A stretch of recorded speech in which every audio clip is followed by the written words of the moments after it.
What do I need to be good at to be great at something? Hello, everyone. You are listening to She Leads with Carly. And in this show, we talk to the absolute best, brightest, and yes, badass leaders. Tap into where your natural curiosity takes you. Just making sure you're not your own roadblock. Even if you do fall, you're going to fall and you're going to learn. Together, let's build a DNA of what it takes to rise to the top and truly make an impact.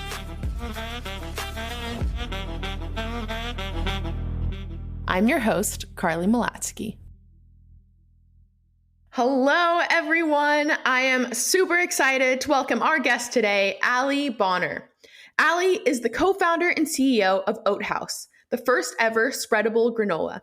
Think the texture of nut butter, but the warm, familiar taste of granola.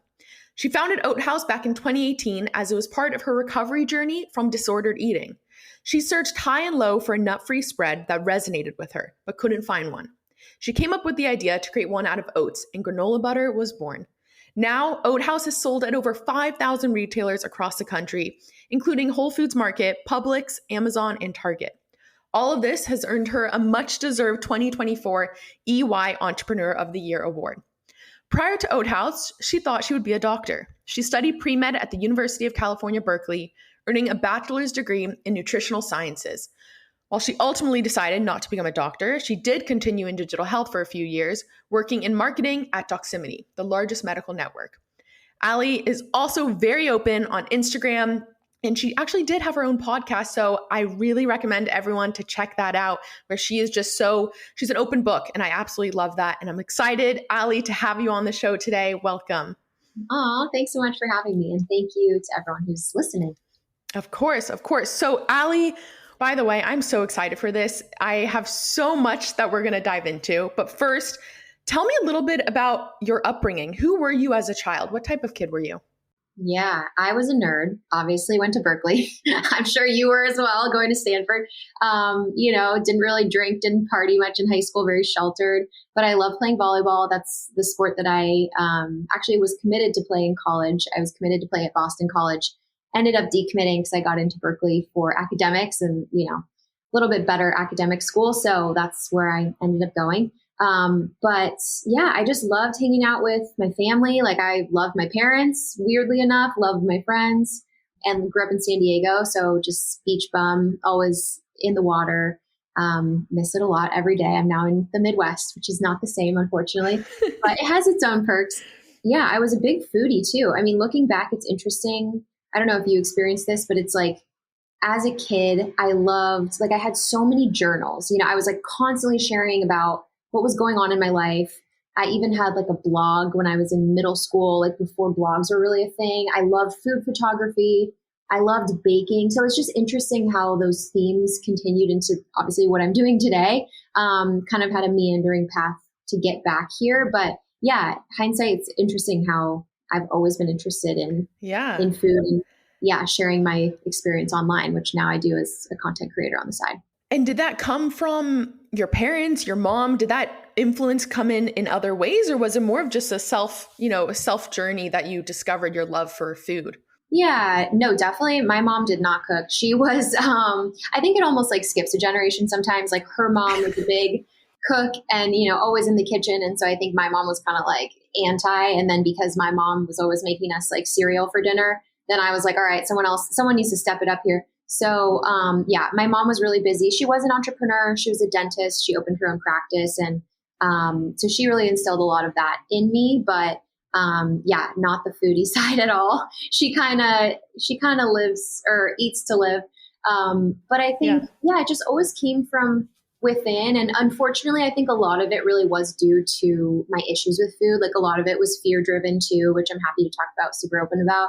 But a lot of it was just, I was so creative. And, I ended up going pre-med, which was so funny because I'm not a science person. Like I really struggled my way through school. I mean, I obviously got into Berkeley, so I did well prior to that, but I think I just was swimming upstream and I thought I should be a doctor. It's like the perfect example of like what you think you should do because society values, medicine and making money and prestige. And for me, it was also like a security, financial security thing, which is hilarious because now I'm an entrepreneur, which is like the complete opposite of like secure and stable. But I really struggled. And I think I really suppressed my natural talents and abilities, which was creativity, because that's just not what obviously capitalism a lot of times, prioritizes and ties value to. So yeah. I have that little girl inside of me so much with what I'm doing today. And I'm really proud that I honored that eventually. I'm 32, so like it took a while, but yeah, it all ties back. You mentioned, let's dive into that, right? Because I think a lot of people are the same where they have to do pre-med or be a lawyer. There still are these jobs that suggest security, and then we go down that path. Meanwhile, probably putting away passion and maybe subduing your creativity. So tell me a little bit about that journey of choosing pre-med, going to Berkeley, studying nutritional sciences, ultimately saying, you know what, I don't know, is this my passion or do I still need to do this? How are you thinking through that? Yeah, I think a lot of people struggle with that. And also on the other side, I think there are people who, like I have tons of friends that are in iBanking and they're lawyers and finance. And they're like, look, I'm not 100%, I'm not so passionate about what I'm doing, but they, it's not fulfilling their soul's purpose, but they, financially it provides them to then do hobbies and have extracurriculars that do fulfill those things. So I think people find it different ways. I'm not saying everyone needs to, start their own company and like become an entrepreneur because it's also really fucking hard. But I think, for me, like I ended up working at Doximity, which as you mentioned, like a health tech company. And on paper, it was amazing. It was everything I should have wanted and more. Pay wise, benefits wise, I guess like prestige. It was like one of the top, or is still, right. Really fast growing company. But I just, something inside me, it was like that scratch wasn't being itched and I wasn't completely fulfilled. And I didn't know why, because at that time I still didn't think of myself as an entrepreneur. Like I thought everyone just had these entrepreneurial ideas as they're like walking down the street and kind of looking at the world and seeing ways you could improve it. I should have listened to my inner voice early on. And that's something that I've really strengthened over time. So when I was at Cal, I failed OChem the first time. I had and it's not that I wasn't trying. It's like I had 3 tutors and I was like going to office hours and, being someone who got straight A's my whole life, like it was devastating. And I should have listened to my inner voice saying like, you're obviously, number one, you're not good at this. Like put your ego aside. And number 2, you're not interested in it. But for some reason we always think that our inner voice is wrong and everyone else around us knows more about our own journey than we do. So it took a while. And then, I started volunteering at hospitals and I was like, I hate blood. I hate sick people. I hate, the hospital setting. So it's like, it's funny, almost comical looking back. Cause it's like, girl, like I wish I could have shaken myself and be like, wake the fuck up. Like, what are you doing? But I think it's like a learning process. We all are on our own path. Unfortunately, like mine took a while. And so, where Oat Haus came in was, I was deeply struggling with food. I'm super open about it. And we can go into it more, but essentially, orthorexia, exercise addiction, binge eating, like you name it, I struggled with it. I was living in San Francisco at the time, like should have been, the peak of my life, like making a ton of money, single, or not single. Sorry, I was dating Eric, but I mean like living alone. And just like, had a bunch of friends around me, but yet I was trapped in like this mental prison that I created for myself. And so, I think like where our company came in was through my recovery and that whole journey. So it's like everything happens for a reason, but at the time you're kind of just like, why me? Like, why is this happening to me? Absolutely. So Allie, take me through that. And first of all, I have to say you are very open about your disordered eating, like you mentioned, which I just have to say, like it has probably helped so many people being open. So thank you for that. And when you look back, when did it first originate? Was it first studying nutritional sciences and almost creating this obsession with healthy eating, or was it even before that? I would say maybe middle school to high school is when I just started to become aware of my body. And like you said, being an athlete, unfortunately, I think it is really common. And like I played volleyball, so we were wearing these like tiny little spandex shorts. That was like one thing. Growing up in San Diego, just like always being in a bikini and always like, being on the beach. And obviously like Southern California has sort of this pressure, and a lot of people, LA, et cetera, like people tend to like look a certain way, and it attracts like the most attractive, like aspiring actors in the country. So yeah, you're just skewed on like what normal is. But yeah, I think it started there. Also, like I grew up in that era of America's Next Top Model, all these magazines, like people, I feel like nowadays, I'm so grateful for like Gen Z and these, following generations, because you can't, body shame people anymore, thank God. And at the time it was super normal. So anyways, it was a combination of a lot of things. I would say lastly, the way that my mom talked about her own body, and, her and I have had this conversation. Wow. So it's like nothing she doesn't know, and she's grown a lot. But I think that generation I looked up to her so much. Like she was my mom. She was like this perfect angel to me growing up. And so she never said anything negative to me about my body, which I know is not always the case. Like some people unfortunately have that experience, but I still like, kids are like sponges. And I just watched her like completely trash and tear herself down, in the mirror. And I'm like, okay, so is that how you're supposed to act as a woman, et cetera. So anyways, it was a lot of different things. And I think too, like just personality type, like I'm really hard on myself, kind of like type A perfectionistic. So it really was this perfect storm. And totally. So then, and also, sorry, there's like a lot that goes into it, but no, also, this is great. Yeah. It's also like, the control thing. So, like I think a lot of people, it's really not even about the food, but it's like just something you can control when life feels so out of control and chaotic, which it so often does.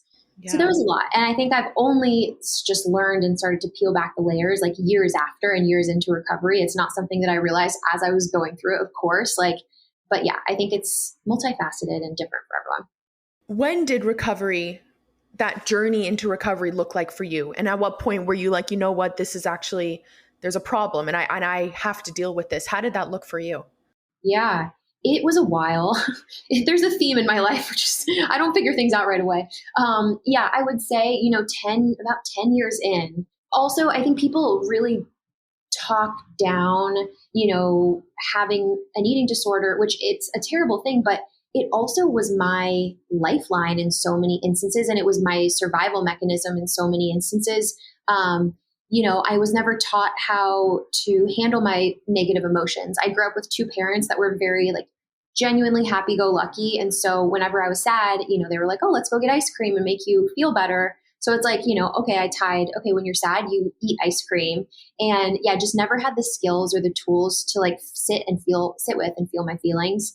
Yeah, there was a lot of that too. But in terms of recovery, like I was sick of living in that mental prison, as I mentioned. And yeah. I knew there had to be a better way. And obviously it was so scary because it's like, this is all I had ever known for so long. But at the same time, I just knew that I couldn't continue on and keep living that way.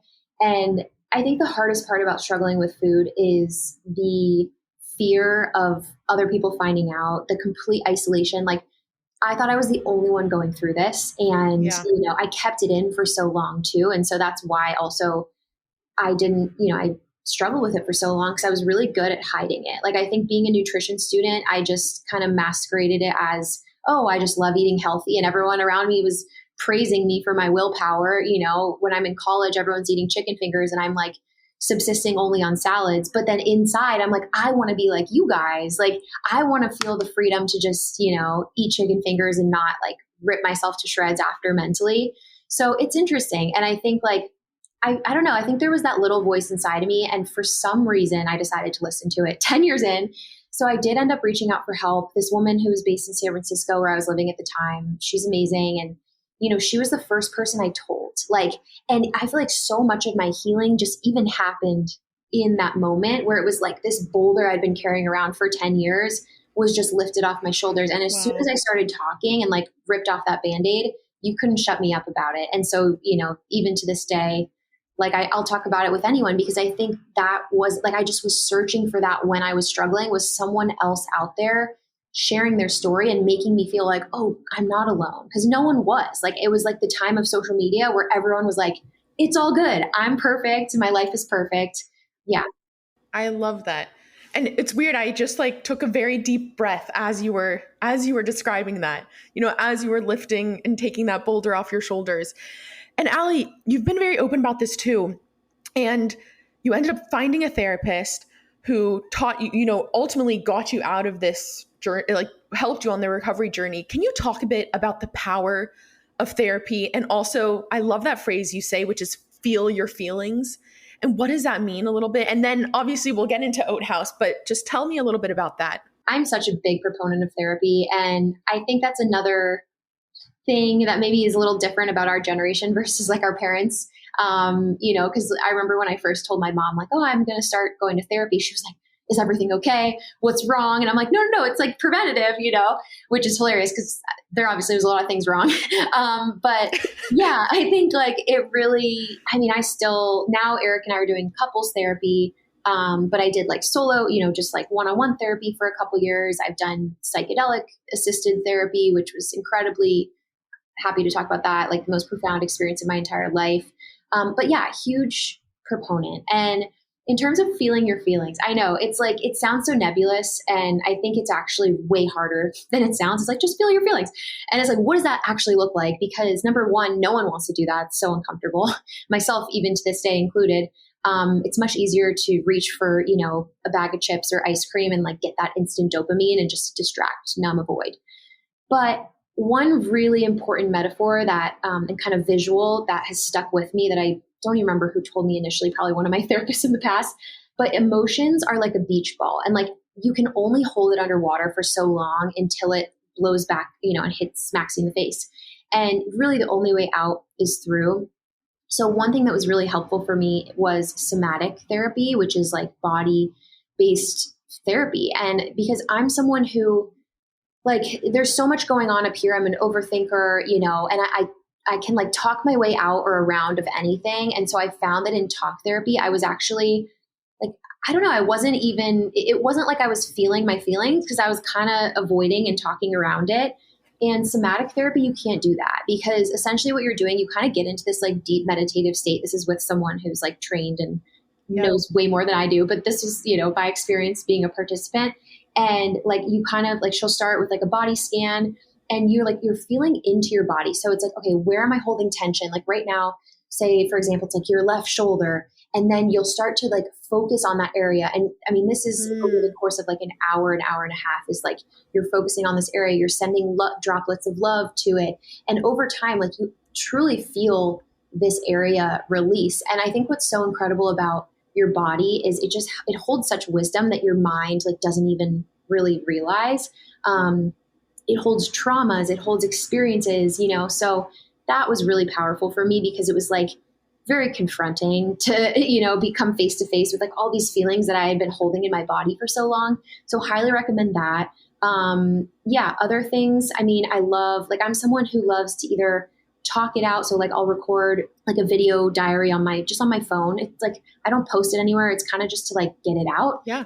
Or if you're someone who likes to write, like, journaling is really great. Because I think sometimes feelings can feel so big and heavy up here in our heads. But then once we get them out onto paper and have that separation, it's like, oh my gosh, this is why it's not a big deal, and you're able to look at it a little bit with some separation. I love it. And this ultimately translated to your relationship with food and building a healthy relationship with food, because now you're actually internalizing and translating those feelings, rather than just saying, okay, I'm going to squash them down and, get food or deal with that in that way.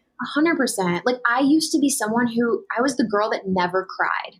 Like an outsider would be like, oh my God, that girl is so just bubbly, happy-go-lucky. And now, oh my God, I'm like crying at a commercial, like at the drop of the hat. Like I'm constantly crying, but it's like a release and it's a healthy cycling of emotions. The second thing I haven't mentioned, I really was helpful for me was, especially with binge eating, incorporating more pleasure into my day-to-day. So it's like, going back to what I was saying earlier, it's like our American society, it's like, be productive, work hard, capitalism. And it's like pleasure and just fun and play and enjoyment is not necessarily like top of the totem pole. And so you really have to prioritize it. And when we're kids, our parents are always planning fun activities and events and sports for us. And so we're having fun all the time. And so once, you become an adult, all of a sudden you're like, why is this just laundry and taxes and bills? Like, where's the fun? And it's because we don't have anyone to plan it for us anymore. So we have to take on that role. And I know it can be kind of annoying. It's like, oh, another thing to add to my to-do list, but it also can be empowering. It's like, I'm an adult. I can craft and shape my day however I want it to look.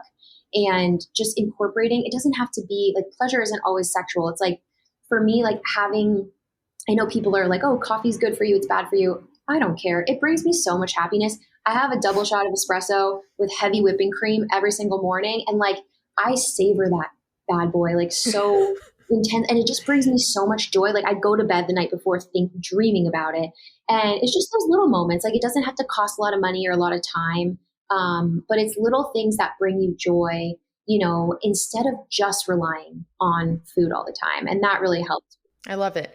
Okay, let's get into Oat Haus. So you were at Doximity, where I think that first seed was planted. Walk me a little bit through that initial stages, that founding journey of Oat Haus, and then we can go from there. Yeah, Doximity was a great experience. Obviously not the food industry, but I think, I was an early employee there. So seeing just like a fast growing tech startup, I was with them until, right before they IPO'd. And so that was incredible. I learned a lot. And I think it also sparked, like, I was so fascinated with their founders, and not from like a, like, oh, wow, like the founders of a company. It was kind of like inspired in terms of like, I could do that, Wow. Like, why isn't that me? Like, and so that was one thing that just, a switch was flipped. And then the second thing was, because I wasn't feeling 100% fulfilled, I was filling my nights and weekends with like shooting this really over the top kind of beautiful, like smoothie bowl content and stuff for my Instagram, which at the time, like, I had no idea influencers existed, didn't know you could monetize. It was like the Wild West, like 2016, 2017. And, but for me, it was a creative outlet, and it was a way, without even me knowing it at the time, that I was starting to play with my food, and I was starting to bring more like fun and ease into eating, because it was just so rigid and stressful for me for so many years. So then I started to, gain some followers on my Instagram, because I was talking very openly about my recovery process, and quickly realized like, this is what lights me up, like the creative side, sharing, building community. But at the time I still didn't like plan on leaving. I didn't have any business ideas. Like, granola butter really fell into my lap. And the way that happened was, I was really looking for a nut-free spread, because I was having a hard time digesting nuts. Like, my body was, as you can imagine, not in the best place, like just health-wise at the time, because I was restricting everything, binging everything. So I was really just disappointed with the options on the market that were nut-free. It's like sunflower seed butter, soy nut butter. And so had this epiphany, because oat milk was popping up everywhere. Like, Oatly, you couldn't escape it. It's like every coffee shop, every corner. And I'm like, okay, if they could make a milk out of oats, like, I could definitely make a spread out of oats. And I just love oats as an ingredient because they're flavor neutral. They're like this blank canvas that you can just take in a million different flavor directions. And I thought that was really inspiring as a spread, because every peanut butter you try, even if it's say like, cookie dough peanut butter, chocolate peanut butter, at the end of the day, you just taste the peanuts. Like, and so I think with our product, that's why we've had a lot of success in retail, is because like the Target buyer brought us in, because she was like, your product actually tastes like brownie batter. It doesn't taste like chocolate flavored peanut butter. And so that's been really exciting. But anyways, back to the beginning was, I had this idea. I couldn't make it a reality because like I knew what it was going to taste like at the end, but I just couldn't make it happen. I'm, a foodie, but I'm not a chef. So we brought Ari on, who's our third co-founder, and he was opening a restaurant in Paris at the time. He went to Jewish summer camp with Eric, my partner, which is like where all true friendships are born, and he has worked at Michelin star restaurants as a chef. So like amazing culinary, genius. So we brought him on, and he like took the recipe to the next level. Eric, came on, he was working in consulting at the time, and he was kind of this like engineer, technical brain. And then I was like marketing, fun, like branding, like the creative side. So we had this trifecta, we had this idea, and we were still working our 9 to 5s. And, for the first year, we just did it nights and weekends. Then we got into Whole Foods. That was our first retailer. And So, I think, yeah, so first, Allie, by that point, how long were you and Eric dating? that was about 4 years. Okay. And was that something that you even thought of and, came into your mind at that point of saying, okay, should we do this when we're dating? Is that too hard? Is it stepping on, too many toes? Did that come into your mind? Yeah. It's funny. People because I mean, even when we were raising money from investors, everyone's concern is like, oh my gosh, you guys are a couple. Like, how is this going to work? And it's like, Totally. I don't think it's for everyone. I will say, I like thinking back on past ex boyfriends that I've had, like, oh my God, could never work with some of them. But, Eric and I have such a special dynamic in terms of, number one, just objectively in terms of like skill sets, we complement each other perfectly. Like he's like the bioengineer brain. I'm like the marketing creative brain, but also we're just not the type of people that have this like really volatile, fiery, arguing and fighting all the time relationship. Like we're both just like really realistic people. Like we rarely fight. It's like, we're good communicators. So, and at the same time, like I think a lot of people don't realize that when you're building a business together, it's your baby. And it's like this really incredible bonding experience. And I can't imagine starting and growing this company if he was still working at Accenture, like as a consultant, because I'd be like, you don't understand, like you don't get it. And so now it's really cool because obviously we both have this shared lived experience, and almost trauma bonded in so many ways. But but I would say, at the time, I mean, I think it was just one of those things where we just didn't know where it was going to go. It was like a fun idea. We were all still working full time. We were like, this is cool. No one's ever done this before. Like Eric's super entrepreneurial. I, unknowingly was very entrepreneurial, and we just both were excited and thrilled to like try it out and see where it went. And so I think where it's grown just surpassed like all of our wildest expectations. And at the time, in those early days, while you guys all had full-time jobs, working in nights and weekends on Oat Haus, who were you showing it to? Who was trying it? Was it just friends and family, or were you actually giving it to strangers to almost get some validation for you guys? Yeah, it's funny. One of my favorite stories is still working at Doximity, and we wanted really authentic customer feedback before we even launched pre-orders or anything. These were like our first iterations. So I actually, at the time, people at Doximity knew I was kind of doing this like food blog content creation thing on the side. So I told everyone, hey, this food brand, this like big food brand it's anonymous. I can't tell you their name. They're launching this like new product, and they wanted me to get kind of, unsolicited customer feedback, or anonymous customer feedback. And so, I brought in this like unlabeled jar, gave them all samples. And the feedback was so brutally honest. Like I just remember people, because it was our first few iterations it was trash. And like people trying it and they're just like, this tastes like wet sand, or, that was like one that just is burned in my brain forever. And people were not really a fan. So it was good though. And it was like great feedback. And then I remember I had this little red, VW convertible bug, and I'm like driving up and down the hills of San Francisco, and I'm like calling my friends, like come outside. I just like throw them a jar. And then I drive away, and the next friend, throw them a jar. And I was like, try this and text me in a week with your thoughts. So we were constantly collecting feedback from friends, from coworkers. And then when we launched pre-orders, it was 100% on Instagram. And the reason for that was because I had gained like a small following, 10,000 followers or so, from sharing my recovery. And I was like, this is perfect. This is a perfect little test market launchpad, just to see if people are interested in this product. Like, do they even want this or understand what it is?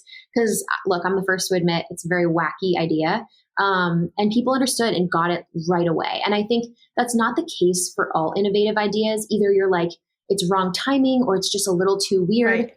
But what I found with our product, why it worked, was because it's like this perfect Venn diagram of just, innovative, new, exciting, and familiar. Like Americana is like granola, peanut butter, and you're kind of mixing those two. And so it's like just weird enough, but it's not too weird. And then we had really familiar flavors. Obviously, it's like cookie dough, birthday cake, these flavors that people just know what they taste like.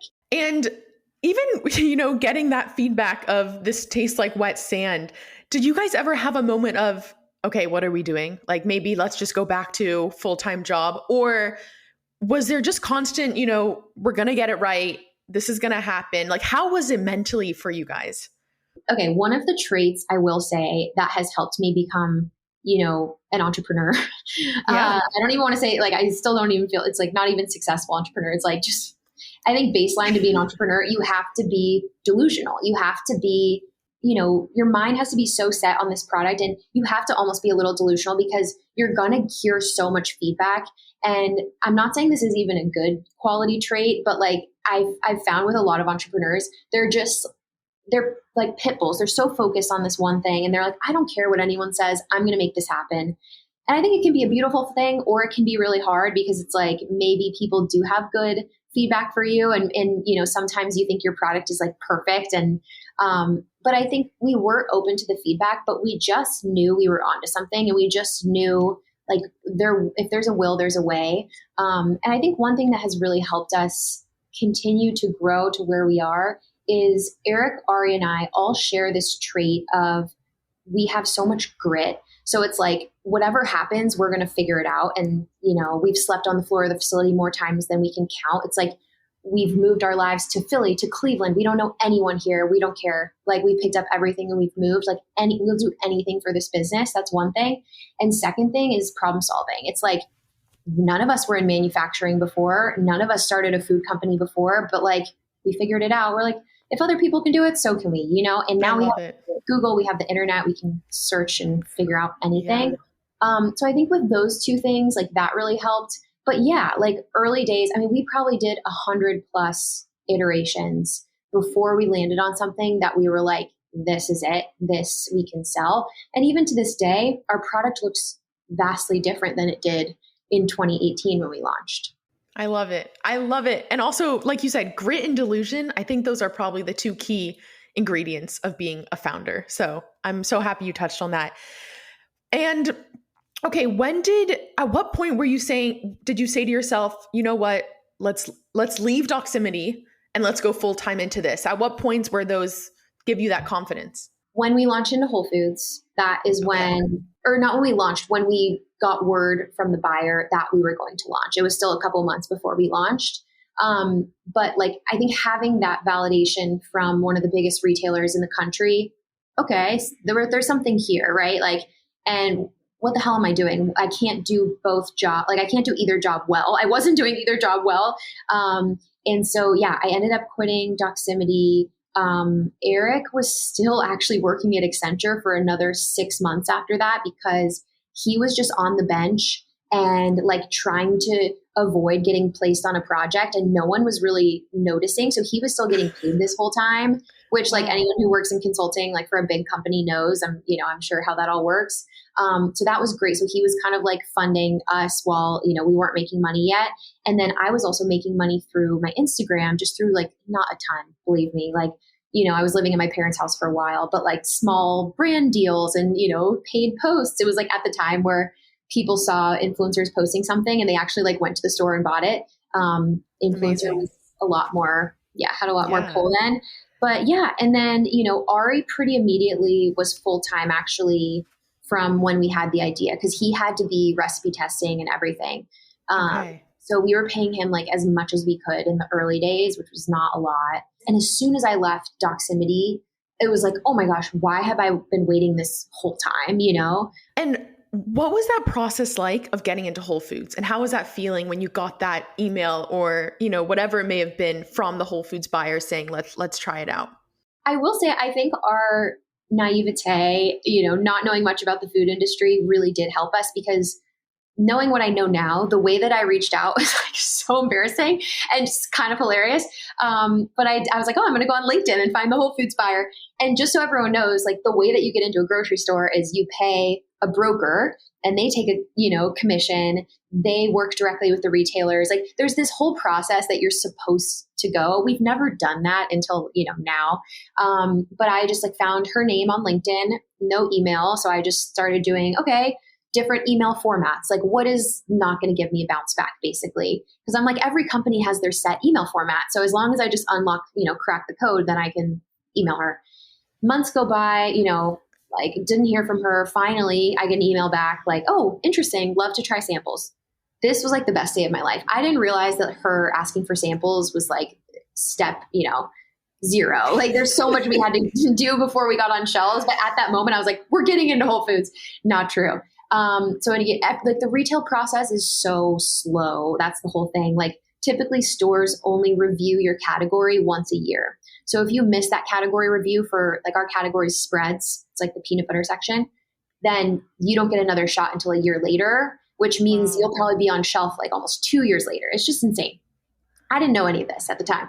So luckily she loves the samples. She wants to bring us in. I got the email when we were headed to our first Expo West, which is like Coachella for CPG. And we were, exhibiting at this show. We're in the Uber on the way there, about to set up our booth. And I got the email that we are launching in 50 Whole Foods stores, which was a huge deal at the time. It was like seemed like so many stores, which is funny because now we're in 5,000. So it was just one little region of Whole Foods. It was like Southern California, basically. And we were just screaming, jumping for joy. But at the same time, we're like, oh my God, how are we going to make all this product? Because it was just us 3 founders making everything by hand in Vitamix blenders still at this time, in like a pay by the hour commissary kitchen. I love it. Yeah, we figured it out. But. Like I imagine the learning curve was so incredibly high because building a CPG company is, not an easy feat. And there's a food scientist, there's all these different things that come into play. How did you learn? Was it primarily Google? Did you reach out to people? What was your main mode of learning for this? The early days, it was a lot of trial and error, a lot of Google. We made so many mistakes, but we honestly had no connections or mentors in the industry. So, wow. We didn't even know who to ask or like who to turn to. Over time, now we have, a cap table full of like female founders who have exited, advisors of similar companies in our, the spreads category. Now we turn to those people. So we don't make as many mistakes. But in the early days, it was just so many mistakes. Like I remember so distinctly one, this is kind of a crazy story, but we had just gotten in with Pressed Juicery. So we were like a topping on their freeze for a long time. And they were our first like massive account. And we ordered this machine on eBay, which was supposed to like 10x our production capacity and, automate like somewhat automation. It wasn't even close actually, but it was more than what we could make in a Vitamix blender. And Eric and I had our first vacation planned. We were going to Mexico for Thanksgiving. Like since we started the business, we had been grinding so hard. We were looking forward to this so much. And we, with this new machine, like making this order, the opening order for Pressed Juicery was going to take 2-3 days max. And so we budgeted for that. And the machine comes from eBay. It said it was in pristine condition, never been used before. And it's essentially, had never been used before, but was sitting in a warehouse that was moist or something. So the whole lid was just rusted shut and we couldn't open it, couldn't use it. And we had spent like $10,000 on this machine. And we were like, we ended up getting the money back because we had protections through eBay, thank God. But it like really fucked us for this order. So we had to make everything by hand in Vitamix blenders. And we were pulling like 20-hour shifts, all-nighters. My mom brought us Thanksgiving dinner to the facility one night. And like, anyways, we got it done. We ended up going on our vacation to Mexico, but it was so crazy. So that's like one example, one, mistake early on that Absolutely. I remember, very distinctly. Absolutely. And it's good because looking back now, you can see, where you started to where you are today, which I hope that you can see, the growth and the progress and everything that's happened since. So Ali, how did you come up with the name? So when we started, our brand was Queen, Kween. Then that name came from just my Instagram handle, which was at the time Avo Queen, which there was no meaning behind that. It was just like the 2016, 2017 era. Like, oh, I love avocados and like, yes, Queen. Like, I don't know. So there was no intention behind that because at the time, as I mentioned earlier, like we didn't know this was going to be our full-time jobs. We were kind of just like, okay, fun. And I really liked the intention behind treat your body like royalty, that whole, and it was like that 2017 era of everything was white marble. And so that was like our aesthetic too. And we were making everything ourselves on Photoshop. Like there was no branding agency involved, but around 2021 is when we just started, the business was becoming, more serious and we just all looked at each other and, looked at our brand and there was no alignment there. Like we all are very colorful, loud, out of the box people. And we just felt like this white marble aesthetic, like that didn't match. We also, Queen, we felt was like kind of limiting and also too vague. So we ended up, okay, we're going to rebrand. We decided, and it was scary because obviously a rebrand, you never know what can happen. Is it going to make you lose customers? Is it going to be, a ton of money, a ton of time? Is it going to set you back? But we figured like the more we grow this business, the harder it's going to be to rebrand. So we might as well just rip the Band-Aid off and do it. We also considered changing granola butter to oat butter because, granola can be anything. It can have nuts, it can have seeds. Like, what does that mean, granola butter? Where oat butter, we were the world's first oat-based spread. We figured, okay, that's pretty straightforward. But at the time, we actually sent out an email survey. We got like 5,000 replies from our customer base. Our customers are so loyal. It's insane. Like, we didn't pay them or anything. We were just like, hey, can you help us out with this survey? Which, like, if any brand sent that to me, I'd be like spam. And we got so many replies, and it was, 99% of people said, keep granola butter. And what we realized is people eat our product because it tastes amazing. And if you see on the shelf granola butter versus oat butter and you have no idea what those two things are, like, you're probably going to think granola butter tastes better. Totally. And, a lot of people said oat butter tastes or sounds like it tastes bland and, raw oats. And so our whole thing is taste forward everything, which is why we just kept the name granola butter. But we did change the name to Oat Haus because we wanted, almost like Oatly, we wanted to give people some, anchor like point of, okay, there's oats in here. So that's why we did that. And we figured, it was narrow enough, but also wide enough where we could launch a bunch of other products and not like pigeonhole ourselves too much into spreads. And you mentioned the very loyal customer base, which I think, honestly, for any company, I think that is so important. What do you attribute that to?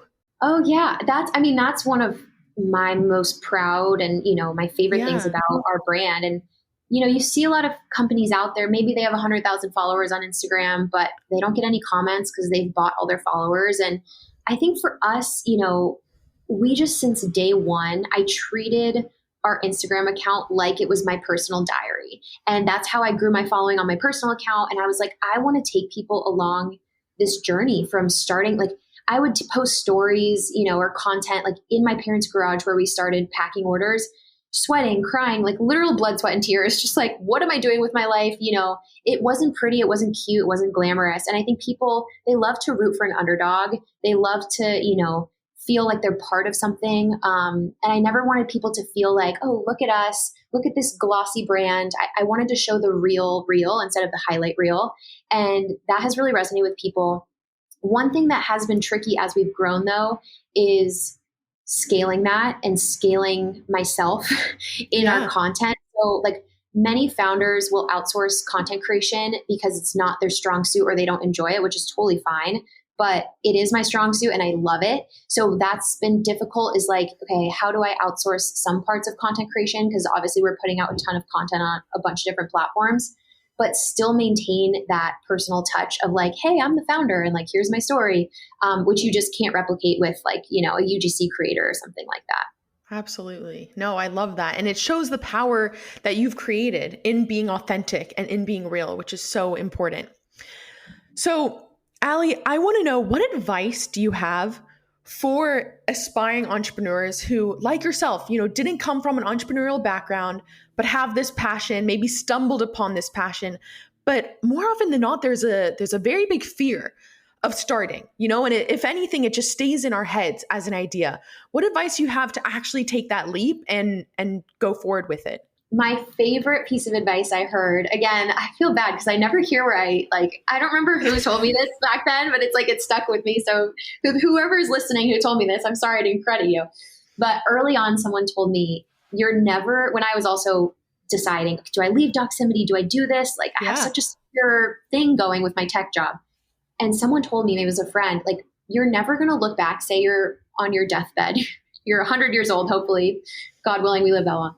And you're never going to look back and regret going for it. Like, you're never going to regret it, but you're always going to regret, say, 10 years down the line, someone else launched a granola butter and I didn't do it. And I was like, I had that idea.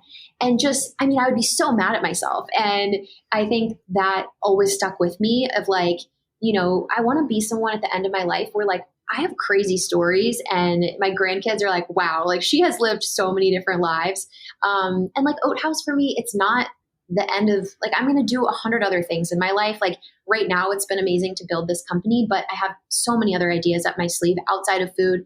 And, I think what's hard being a founder too, sometimes is, which I'm learning, and this is all learning experience, but I think like what I actually am really good at is the 0 to 1 and like ideating, almost like being an inventor, like having those ideas and then passing them off to someone else to run the company. I don't know if it's my raging ADHD or just that I have so many like shiny object syndrome, but 6 years in, it's like, I'm so proud of what we built and I would love to do something else, like I'm just antsy and I'm kind of like, okay, I'm ready for something new. But I also had invested so much in this, like, and I'm stubborn that I'm not going to just be like, all right, I'm done with this. Like, I'm going to see it through. But I think a lot of founders find themselves in that position where they're like, they just had this idea and now they're expected to run, we have a team of 30 people now. And I'm like, I've never been a CEO before. I don't know how to manage people. Like, I just need to figure that out too. Yeah, you're never going to regret like taking that action, even if it fails. And if anything, I could argue you're never ready per se, or at least like the ready that you intend to be. Because like you said, you have a team of 30 people, you've never managed, you've never been a CEO before. But again, you have to just go in with it. Like you don't have a choice and you're going to learn and you're going to make mistakes on the way. So I think that's so important to mention. And Ali, I have a few more questions. One is, what have you learned now looking at your overall journey with Oat Haus? Like you said, 5,000 retailers, started off with, Pressed and Whole Foods Market. What have you learned most about yourself throughout this whole journey? My empathy and my emotions and my intuition are actually my superpower. Especially I think a lot of female founders, and food is it's not as like male dominated, but a lot of industries, it's like, you kind of have to like, piss with the pups. You got to like, hang out with the boys and kind of like play that masculine role. And that's important, of course. Like, yes, like numbers, keeping a business afloat, paying rent, it's all important, paying your employees. But I think there's this superpower that a lot of female founders have, and just women in general, which is like this empathy, this, the role of the nurturer. And I definitely bring that with my 2 male co-founders where it's like, Eric and I will leave a meeting and I'll tell him, I'll mention like, did you get a weird vibe from that person? And he's like, no, like, what do you mean? Like, he doesn't sense it at all. And I'm like, I can't explain it, but like, we cannot do a deal with these people, which like sounds crazy. Right. But then like, fast forward, say, I do follow my intuition. We don't partner with these people. Like, something comes out that they're, I don't know, like bad people or whatever. And my intuition has never led me wrong. It's like that little voice, that gut feeling. And it's going back to what I was talking about at the beginning. Like, it's just the thread of my life, the theme. But I think sometimes that's really hard to listen to in business because so much is on the line. And sometimes it's just inexplicable. You can't explain certain things, or vice versa. You're like, I really know that like we need to launch this product and I know it doesn't make sense or, financially, but I know it's going to be a banger. So I think that's my greatest superpower. And that's what I've learned over the years is every time I stay true to that inner voice and that intuition, it doesn't lead me astray. But the times that I second guess it, or I think other people around me know better about my business, that's when, shit hits the fan. Ooh, no, that's good. That is so good. Something I ask at the end of every episode to my guests is, what craft are you spending a lifetime honing? The craft of sharing my story in an authentic way that it opens the space and allows other people to share their stories. That's one. I have 2 actually. Yeah, please. The second one I would say is the craft of not being a people pleaser. I think I'm like such a recovering people pleaser. And I think that is, it's a good way of putting it, recovering people pleaser. I mean, it's so hard. And I think like business will, really force you. You can't be a people pleaser, obviously. But yeah, I think it is a craft because I think it also is a superpower when, that interpersonal skills, right? It's like you can't just be this hard ass, like blunt, like, elbow everyone out of your way to get what you want. Like, I think I've actually gotten so many things, and that's not the reason that I've been nice, but like because you're nice and you are interested in other people and like the networking and all of that. But it is a craft of like balancing being kind and interested in other people and, holding your own, not letting people walk all over you. Totally. I've just noticed that, like standing up for yourself. So that is, I would say that's actually probably more my answer, just because it's something I'm like constantly working on. That's a great one. And like no is a full sentence, that type of thing where you can say no. That's a good one. And I think a lot of people can relate to that. So by the way, with your first one of telling your story authentically, I would argue you're doing an absolutely excellent job with that, especially, on this podcast and talking to you. So I want to thank you so much. I could talk to you for hours more. It's been such a pleasure. Thank you so much for sharing your story and coming on She Leads. Oh, thanks so much for having me. This is great. Thank you so much for listening to the show this week. If you enjoyed, please spread the word. Tell someone about She Leads or post about it on social media and tag us. If you want to contact us, feel free to send over a message through the She Leads Instagram page at sheleads.show. If you want to follow us on Twitter, our account is at SheLeadsShow and mine is at Carly Malatsky. This episode was produced and edited by Nick Furshow. Thank you also to our partner, Floodgate. If you're passionate about startups and want to learn more about the starting journey of those who have built groundbreaking companies, I highly recommend listening to Starting Greatness with Mike Maples Jr., the founding partner of Floodgate. He has an incredible show that, in my opinion, is definitely worth your time. Thanks again.